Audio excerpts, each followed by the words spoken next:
Alrighty, y'all. Well, I just realized that I totally forgot to open my prize packs from pre-release on Friday.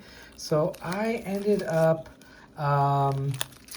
going 3-0 at my pre-release.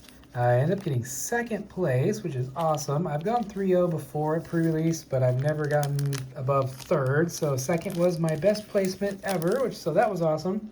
I was out of about 50 people. And then I stayed for the draft, which there was only 4 of us. So they did a pick 2 draft. It was only 2 rounds. I lost my first round, won the second round, and basically the crazy thing was we actually went way over time on the first round. And I talked to the manager of the store. I'm like, what the heck, dude? You didn't tell me it was on turns. He's like, oh, I was going to let you guys play it out since there's only 2 rounds. And I was like, dude, it's 1 in the morning. I want to go home. So I was actually wanting the first round to just go to a draw so I could move on. But the manager was like, oh, no, play it out. And I was like, no, I don't want to play it out. So my opponent had kind of stabilized at that point, and the game was definitely going back into their favor. So I just was like, you know what, you can have it.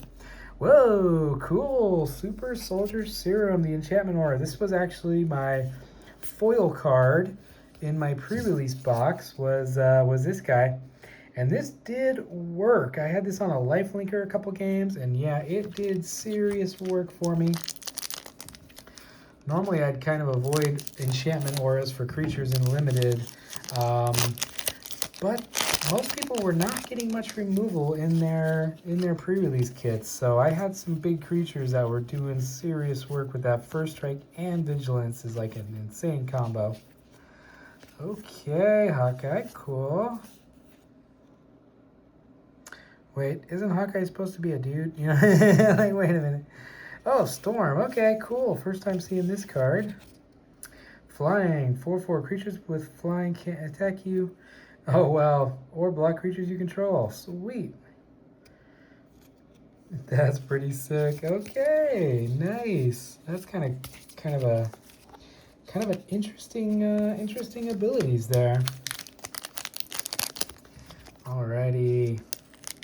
Yeah, one of the cool things about this pre-release is when I was going to make my decks, I actually saw 2 decks that I could potentially play. One was a Mardu Villains deck with some pretty big bombs.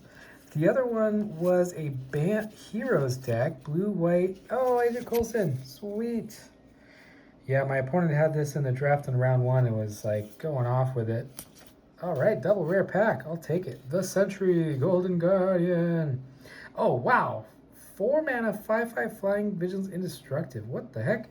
When the Sentry enters, target opponent creates the Void, a legendary 5/5 with flying, indestructible, and attacks. That is bizarre. I was like, there's got to be a downside here to get a 5 mana flying, Vigilance, indestructible. That is wild. I guess the upside is that theirs does not have Vigilance, and theirs must attack. That is still a pretty strange card. And yeah, so I had a Bant Heroes deck. I had a Mardu Villains deck. I played the Bant Heroes deck round 1, and actually won. I didn't get Mana Screwed any games, but I was really concerned. Oh, the Sedge Clash, Sea Chip, a Null, and the Joy of Lunan. Cool. Nothing too valuable or anything, but definitely some cool cards. I'll take it.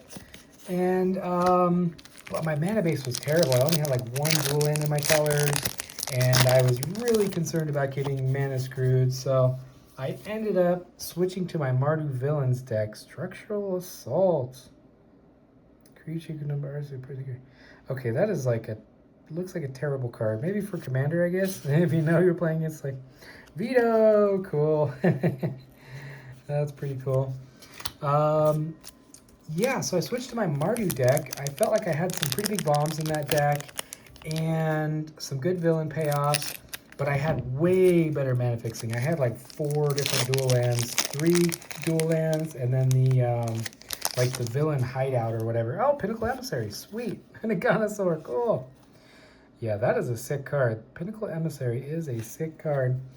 And so, yeah, switched to my Mardu deck. I played round 2 and 3 with the Mardu deck and absolutely just annihilated my opponents. It was pretty sick. I was pretty impressed. I think they did the villains payoffs a lot better in this set Oh, the 1616 Galactus token. Cool.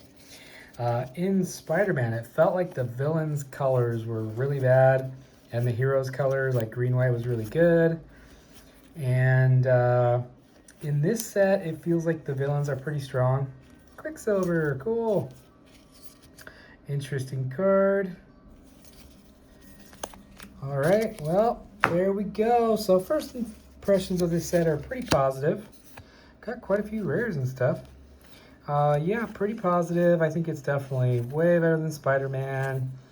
I wouldn't say it's as good as most in-universe sets we've had recently, but, you know, it's playable, it's fun, a lot of cool interactions and stuff. So I'm going to keep drafting it. All right, thanks for watching. Take care.